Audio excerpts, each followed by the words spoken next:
ಇಲ್ಲ, ಖಂಡಿತ ನಮ್ಮ ಗಮನಕ್ಕೆ ಬಂದಿಲ್ಲ ಸರ್. ಗೊತ್ತಾದ ತಕ್ಷಣ ಇಮಿಡಿಯೇಟಾಗಿ ಬಂದೆ. ಯಾವುದೋ ಒಂದು ಚಾನಲ್ ಅವ್ರು ಫೋನ್ ಮಾಡಿದ್ರು, ಇಲ್ಲೇ ಪಕ್ಕದಲ್ಲಿ ಥಿಯೇಟ್ರ್ ಇರೋದ್ರಿಂದ ಇಲ್ಲಿಗೆ ಬಂದೆ ಸರ್. ವಿಷಯ ನೋಡೋಣ, ನಮ್ಮ ವಿಷ್ಣು ಚಾನನೇ ಶ್ರೀನಿವಾಸ್ ಅವರು ಇರ್ತಾರೆ ಅಥವಾ ಅವ್ರ ಕುಟುಂಬಸ್ಥರು ಯಾರು ಇರ್ತಾರೆ ಅಂತೇಳಿ ಇಲ್ಲಿ ಬಂದೆ.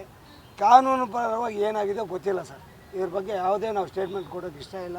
ಆ್ಯಕ್ಚುಲಿ ಅವ್ರ ಕುಟುಂಬದವ್ರಿಗೆ ಅವಾಗ ಕೇಳ್ಕೊಂಡಂಗೆ ಸರ್ಕಾರದವರು ನಮ್ಮ ಮೈಸೂರಲ್ಲಿ ಎಲ್ಲ ಒದಗಿ ಜಾಗ ಕೊಟ್ಟು ಎಲ್ಲ ಥರದ ಸಹಾಯ ಮಾಡಿ ಎಲ್ಲ ಮಾಡಿದ್ದಾರೆ. ಇಲ್ಲಿ ಮೊದಲನೇ ಮಾಡಿರೋದ್ರಿಂದ ಏನೋ ಒಂದು ಇದಕ್ಕೊಂದು ಮಾಡಬೇಕಾಗಿತ್ತು. ನೋಡೋಣ ಅದು ಏನಾಗಿದೆ, ಕೋರ್ಟಲ್ಲಿ ಯಾವ ರೀತಿ ತೀರ್ಮಾನ ಆಗಿರೋದು ಗೊತ್ತಿಲ್ಲ. ಅದು ಗೊತ್ತಿಲ್ಲದೆ ನಾವು ಏನಾದ್ರು ಹೇಳಿಕೆ ಕೊಡೋದು ತಪ್ಪಾಗುತ್ತೆ ರಾತ್ರಿ ಸರ್. ಸರ್, ಈಗ ನೀವು ಕೂಡ ಇದ್ರಿ ವಿಷ್ಣು ಸರ್ನ ಇಲ್ಲಿ ಮಾಡ್ದಾಗಿದ್ವಿ, ನೀವು ಕೂಡ ಖಂಡಿತ ಇದ್ವಿ. ನೋಡಿದಾಗ ಏನಂತ ಈ ದೃಶ್ಯ ನೋಡಿದಾಗ ಏನಂತ? ಇಲ್ಲ ಸರ್, ಈಗ ಯಾಕೆ ಏನಾಗಿದೆ, ಏನು ಆರ್ಡರ್ ಬಂದಿದೆ, ನಮ್ಮ ಅದೇ ಇದಕ್ಕೆ ಸಂಬಂಧಪಟ್ಟವರು ನಮ್ಮ ವಿಷ್ಣು ಚಾನಲ್ ಶ್ರೀನಿವಾಸ್ ಅವ್ರಿಗೆ ಆಗ್ಬೋದು, ಮೇಡಮ್ ಅವ್ರಿಗ್ಬೋದು, ಅವ್ರ ಹತ್ರ ನಾನು ಚರ್ಚೆ ಮಾಡ್ತೀನಿ.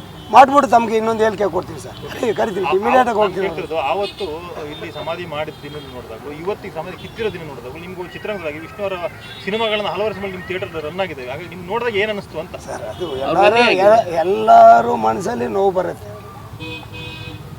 ನಮ್ಮವ್ರಿಗೆ, ನಮ್ಮ ದೊಡ್ಡವ್ರಿಗೆ ನೋವು ಬರಲ್ವೇನಪ್ಪ? ನೋವು ಬರುತ್ತೆ, ಎಲ್ಲರಿಗೂ ನೋವಿದೆ. ಹಾಗಂತೇಳಿ ನಾವು ಕೋರ್ಟ್ಗೆ ಧಿಕ್ಕಾರ ಮಾಡೋದಾಗಲಿ, ಅವ್ರು ಏನು ಇದು ತೀರ್ಪು ಕೊಟ್ಟಿದ್ದಾರಲ್ಲ, ಆರ್ಡ್ರ್ ಮಾಡಿದಾರಲ್ಲ, ಅದ್ರ ಪ್ರಕಾರ ನಾವು ನಡ್ಕೋಬೇಕಾಗತ್ತೆ. ಅದು ನೋಡೋಣ ಸರ್. ನಾನು ಈಗ ಮಾತಾಡಿಸ್ಬಿಟ್ಟು ಇದ್ರ ಬಗ್ಗೆ ಒಳ್ಳೆ ನಮ್ಮ ಸಂಸ್ಥೆಯಿಂದನೂ ದೊಡ್ಡ ಒಂದು ಇದು ಮಾಡಿಬಿಟ್ಟು ಶ್ರೀನಿವಾಸ್ ಅವ್ರು ಏನೋ ಮಾಡ್ಬೇಕಂತಿದ್ರು ಗೊತ್ತಾ ತಮಗೆ? ಸೆಪ್ಟೆಂಬರಲ್ಲಿ 5 ದಿನ ಅದ್ದೂರಿಯಾಗಿ ಮಾಡೋಣ ಅಂತ ಇದ್ರು. ಅದ್ದೂರಿಯಾಗಿ ಮಾಡ್ಬೇಕಂತ ಒಂದು ಆಯೋಜನೆ ಮಾಡ್ಕೊಂಡಿದ್ರು ಸೆಪ್ಟೆಂಬರಲ್ಲಿ, ಇದೇ ಸೆಪ್ಟೆಂಬರ್. ಅದಕ್ಕೂ ಏನಾಗಿದೆ. ಆದರೆ ನಾವು ಇದನ್ನು ಮಾತಾಡ್ತೀನಿ ಸರ್. ಮಾತಾಡ್ಕೊಂಡು ತಮ್ಮನ್ನ ನಾಳೆನೇ ಕರಿತೀನಿ. ನಾಳೆ ಕರೆದು ತಮ್ಮ ಜೊತೆಗೆ ನಾನು ಸುದ್ದಿಗೋಷ್ಠಿ ಮಾಡ್ತೀನಿ. ಗಣೇಶ್ ಅವರು ದುಡ್ಡು ತಗೊಂಡ್ರಲ್ಲ ಅಂಬರೀಶ್ ಅವ್ರು ಮಾಡಿಸಿದಾಗ ತಗೊಂಡಿದ್ರು, ಅದು ಕೇಳೋರು ಯಾರು?